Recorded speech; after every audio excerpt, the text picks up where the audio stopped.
اگه این تکنیک از ریورب میخوای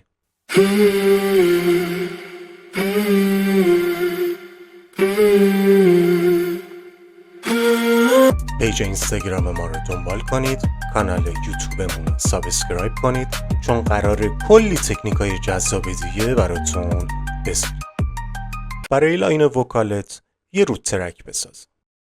ریورب رو داخل کانال روت ترکت لود کن و بعد از ریوربت یه اتومیشن بساز.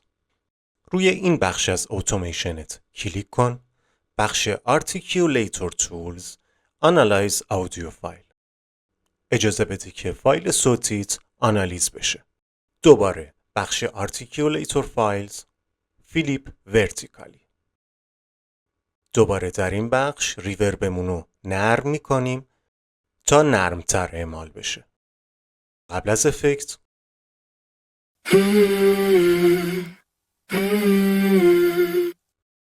و اینم بعد از افکت.